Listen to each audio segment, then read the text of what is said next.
আমাদের মোস্টলি যেটা হয়ে যায় যে আমরা কখন রেগে যাই, আমরা কষ্ট পাই আমাদের ভিতরে যখন সেলফ লাভটা কম থাকে। আমাদেরকে হয়তো আমরা ভাবছি যে আমাদেরকে ওই টেনশনটা দেওয়া হচ্ছে না, ফ্যামিলিতে হয়তো বা হাজব্যান্ড টেনশন দিচ্ছে না, বাচ্চা কাচ্চা কথা শুনছে না, কাজে হয়তো বা বস চিল্লাচিল্লি করছে। তো এগুলোতে একটা এনার্জি ডিপ্লিশন হয়।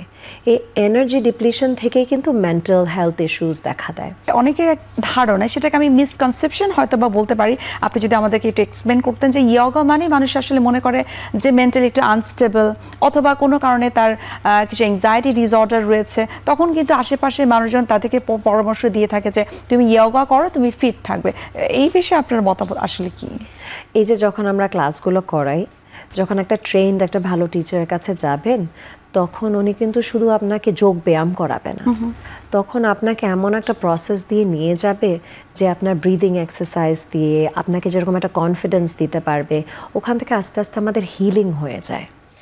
তো এই হিলিংটার জন্যে আমাদের সবসময় এমন না যে আমাদের একজন থেরাপিস্টের সঙ্গে বসে পুরোটুকু কাহিনী আমাদের বলতে হয়। এই যে হিলিংটা কিন্তু আপনি হতে থাকে যখন আপনি বডিটাকে ওইভাবে করে মুভ করবেন বা আপনি নিজের প্রতি খেয়াল রাখবেন। যখন আপনার মাইন্ডটা আস্তে আস্তে যখন এটাকে কাম করা শুরু হয়, তখন কিন্তু আস্তে আস্তে আর নিজের প্রতি যখন আপনি ভালোবাসাটা আনতে পারবেন, এই সেলফ লাভটা। আমাদের মোস্টলি যেটা হয়ে যায় যে আমরা কখন রেগে যাই, আমরা কষ্ট পাই আমাদের ভিতরে যখন সেলফ লাভটা কম থাকে। আমাদেরকে হয়তো আমরা ভাবছি যে আমাদেরকে ওই টেনশনটা দেওয়া হচ্ছে না, ফ্যামিলিতে হয়তো বা হাজব্যান্ড টেনশন দিচ্ছে না, বাচ্চা কাচ্চা কথা শুনছে না, কাজে হয়তো বা বস চিল্লাচিল্লি করছে। তো এগুলোতে একটা এনার্জি ডিপ্লিশন হয়। এই এনার্জি ডিপ্লিশন থেকেই কিন্তু মেন্টাল হেলথ ইস্যুস দেখা দেয়। যখন আপনি রেগুলারলি এটলিস্ট 1 ঘন্টা বলেন, 40 মিনিট বলেন, ডেইলি যখন আপনার নিজের প্রতি আপনি যখন সময় দিবেন, আর তখন কিন্তু আস্তে আস্তে আপনার এই সেলফ লাভটা আবার উঠে আসে। আর যখন আপনার নিজের প্রতি যখন ভালোবাসা থাকবে, তখন সব কিছুর প্রতি আপনার ভালোবাসা লাগবে। তখন আপনি প্রতিটা জিনিসেই একটা খুব কাম একটা অ্যাপ্রোচ নেবেন। তখন সহজে আপনাকে কেউ রাগাতে পারবে না, তখন আপনাকে সহজে কেউ they can not rattle you. তো এই জিনিসগুলো এর জন্যই যে অন আ ডেইলি বেসিস যে আমরা যে আমাদের নিজেদেরকে একটু সময় দেই in a very healthy manner. এখন আপনি যদি খুব এমন ধরনের গান শুনতে থাকেন যে খুব এই ধরনের র্যাপ আছে, কত ধরনের গান আছে যেগুলো শুনলে আরও রাগ আসে, এগুলো শুনলে তো আরও রাগগুলো বাড়তেই থাকবে, তাই না? যেহেতু আপনি রাগের বিষয়টি বললেন, আমরা অনেক ধরনের পেশেন্টের কথা কিন্তু শুনে থাকি যে যাদের অ্যাঙ্গার ইস্যুস রয়েছে, যারা তাদের রাগটাকে কন্ট্রোল করতে পারে না, অনেক বেশি চিৎকার চেঁচামেচি করে, তাদের ক্ষেত্রে অনেক সময় ডক্টররা বলে থাকেন যে আপনি ইয়োগা করেন। সো ইয়োগার মধ্যে অ্যাজ এ ইয়োগা টিচার হিসেবে আপনার কাছে একটু জানবো যে তাদেরকে আপনারা আসলে কিভাবে ডিল করে থাকেন, শারীরিক ব্যায়ামের পাশাপাশি মানসিকভাবে তারা যেন স্টেবল হন, এটার জন্য আলাদা করে কোনো স্টেপস আছে কিনা বা আলাদা কোনো অনুশীলন আছে কিনা? একটা ইমিডিয়েট একটা সলিউশন হচ্ছে, ধরেন আপনি যদি এখন বসে একটা গাইডের আন্ডারে আপনি যদি একটু ব্রিদিং প্র্যাকটিসেস করেন, আপনি নিজেকে যখন কাম করা শুরু করবেন, তখন আস্তে আস্তে আপনি সেই ওই সেলফ লাভটা আবার ফিল করবেন। তখন আপনার ডিসিশন মেকিং, আপনার রাগটা হয়তো বা কমে আসবে।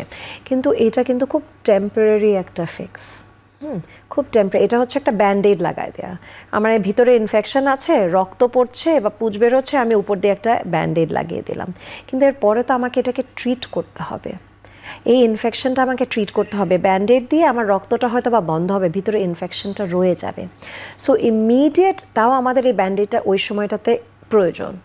তো তখন আমাদের ইমিডিয়েট রেসপন্সটা হচ্ছে যে আপনি 5 মিনিট 10 মিনিট একটা ব্রেথ ওয়ার্ক করেন, যোগা করেন, আপনার নিজেকে কাম লাগবে। কিন্তু there is a deeper healing process. এই ডিপার হিলিংয়ের জন্য ধরেন আমি নিজেও একজন মাস্টার হিলার, এনার্জি হিলার। তো আপনাকে অন আ রেগুলার বেসিস আপনাকে কিছু যোগা বলেন, আপনাকে হিলিং প্র্যাকটিসেস বলেন, আপনাকে ওগুলো একটু ফলো করতে হবে, যেখানে ধরেন আপনার এনার্জি ডিপ্লিশন হচ্ছে না, যেখানে আপনি নর্মালি যে ধরেন পার্কে গিয়ে হাঁটছেন, এমন কিছু একটা শুনছেন যেটাতে ইট brings in more love within your self. আমরা প্রায় সময় যেটা করি, যখন যোগা করতে আসে বা জিমেও হয়তো বা যখন যান, সবাই শুকাতে চায়, সবাই চায় সুন্দর হতে, সবাই চায় আমি ওর মতো হতে চাই, আমি ওনার মতো, এই অ্যাক্ট্রেসের মতো হতে চাই, ওই মডেলের মতো হতে চাই, আমার বডি কেন এরকম হচ্ছে না, আমার অ্যাবস লাগবে, আমার বাইসেপস লাগবে, ট্রাইসেপস লাগবে। This is a very wrong approach. যেহেতু আপনি খুব চমৎকার করে আপনি বললেন যে ইন্ডিভিজুয়ালি আপনারা ক্লায়েন্টদেরকে ডিল করে থাকেন এবং যেমনটা আপনি বলছিলেন যে প্র্যাকটিসটা আমরা কাউকে দেখে সেটাই আমরা ফলো করতে চাচ্ছি, বাট তার থেকে বড় কথা হচ্ছে যে যেমনটা আপনি বললেন যে ইনার পিসটা আসলে কতটুকু আসছে।